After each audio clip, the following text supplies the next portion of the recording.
ద్వితీయోపదేశకాండము 9వ అధ్యాయము. నేను చూచినప్పుడు మీరు మీ దేవుడైన యెహోవా దృష్టికి పాపము చేసియుంటిరి.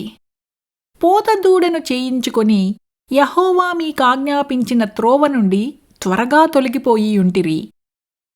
అప్పుడు నేను ఆ 2 పలకలను పట్టుకొని నా 2 చేతులలో నుండి మీ కన్నుల ఎదుట వాటిని క్రింద పడవేసి పగులగొట్టి, మీరు యెహోవా దృష్టికి ఆ చెడు నడత నడిచి చేసిన మీ సమస్త పాపముల వలన ఆయనకు కోపము పుట్టింపగా చూచి, మునుపటి వలె అన్నపానములు మాని 40 పగళ్ళు 40 రాత్రులు నేను యెహోవా సన్నిధిని సాగిలపడితిని. ఏలయనగా మిమ్ము నశింపజేయవలనని కోపపడిన యెహోవా కోపోద్రేకమును చూచి భయపడితిని. ఆ కాలమందును యెహోవా నా మనవి ఆలకించెను.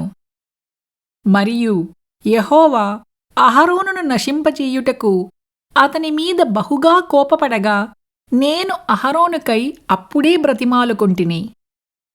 అప్పుడు మీరు చేసిన పాపమును అనగా ఆ దూడను నేను పట్టుకొని అగ్నితో దాని కాల్చి నలుగగొట్టి, అది ధూళియగునంత మెత్తగా నూరి ఆ కొండ నుండి పారు ఏటిలో ఆ ధూళిని పారపోసితిని. మరియు మీరు తబేరాలోనూ మస్సాలోనూ కిబ్రోతు హత్తావాలోనూ యెహోవాకు కోపము పుట్టించితిరి. యెహోవా, మీరు వెళ్ళి నేను మీకిచ్చు దేశమును స్వాధీనపరచుకొనుడని చెప్పి కాదేషు బర్నియాలో నుండి మిమ్ము పంపినప్పుడు మీరు మీ దేవుడైన యెహోవాను నమ్ముకొనక ఆయన నోటి మాటకు తిరగబడితిరి. ఆయన మాటను వినలేదు. నేను మిమ్మును ఎరిగిన దినము మొదలుకొని మీరు యెహోవా మీద తిరుగుబాటు చేయుచున్నారు. కాగా నేను మునుపు సాగిలపడినట్లు యెహోవా సన్నిధిని 40 పగళ్ళు 40 రాత్రులు సాగిలపడితిని. యెహోవా మిమ్మును నశింపజేసెదననగా నేను యెహోవాను ప్రార్థించుచు ఈలాగు చెప్పితిని.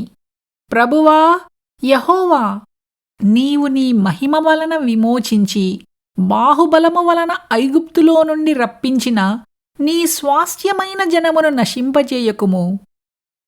నీ సేవకులైన అబ్రాహాము ఇస్సాకు యాకోబులను జ్ఞాపకము చేసుకొనుము. ఈ ప్రజల కాఠిన్యమునైనను వారి చెడుతనమునైనను వారి పాపమునైనను చూడకుము.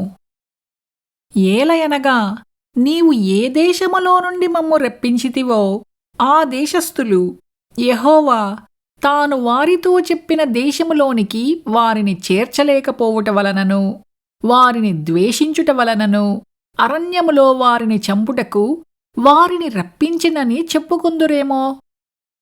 నీవు నీ అధిక బలము చేతను నీవు చాపిన నీ బాహువు చేతను రప్పించిన నీ స్వాస్థ్యమును నీ ప్రజలును వీరే.